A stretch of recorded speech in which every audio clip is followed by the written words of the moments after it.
So Donald Trump has been, not hugely shockingly, saying that Russia should be allowed back into the G7, which would, of course, return it to being the G8. And Russia was previously kicked out of the G8 because, as you might remember, Russia annexed after invading Crimea.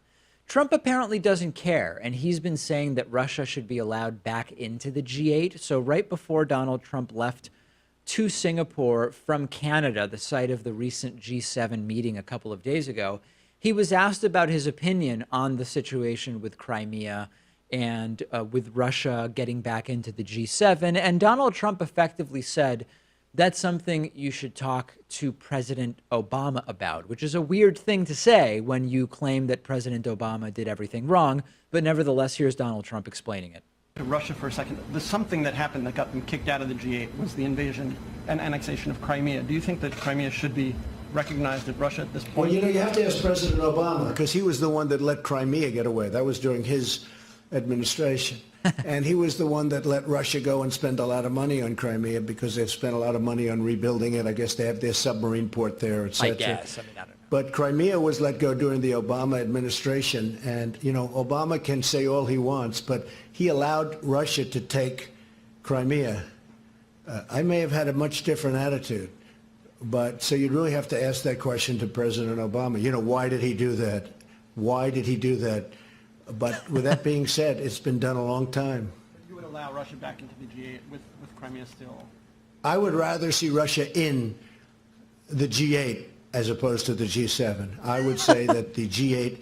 That's the best. Trump would prefer Russia be part of the G8 instead of the G7. Well, yeah, I mean, if Russia comes back, then there would be 8 countries. But that's more of a linguistic analysis, I guess, not really a geopolitical one. So the geopolitical question is, and it's, I mean, Trump is mentioning this sort of out of reflexive ignorance, but it's an interesting question, which is, are things done by other countries irrelevant if someone else was the president at the time? Because basically what Trump is saying is, since Obama didn't stop Russia from taking Crimea, how am I going to hold them accountable and say they shouldn't be in the G8? I mean, Obama is the one who didn't stop them from taking Crimea. So not only does Trump not have to issue a statement about it, he also doesn't even have to hold them accountable and can say, listen, I didn't allow them to do anything, so they should be part of the G8, which is hilarious logic, right? Because if Obama did the wrong thing by letting Russia take Crimea, which again, Trump is sort of alluding to, but not actually saying,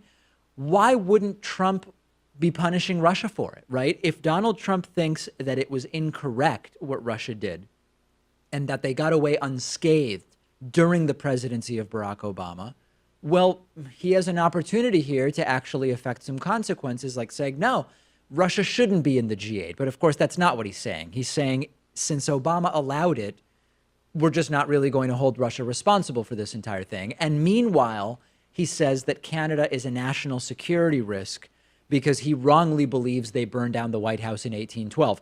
Wouldn't that, by applying the same logic, be James Madison's fault then? Like, why does Trump punish Canada today for something he thinks they did in 1812, which of course they didn't, but say that he can't punish Russia for something Obama did just a few years ago? Like, I'm not really understanding what the logic is, probably because there is no logic whatsoever.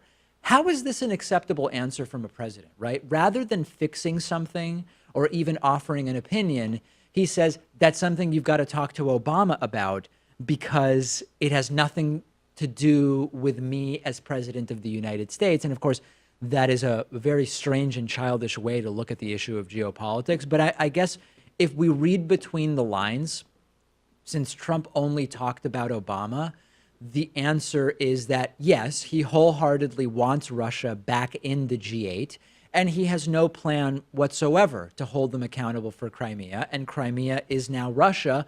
So congratulations to Vladimir Putin. He got away with it, and Trump has absolutely no interest whatsoever in holding anybody accountable for it.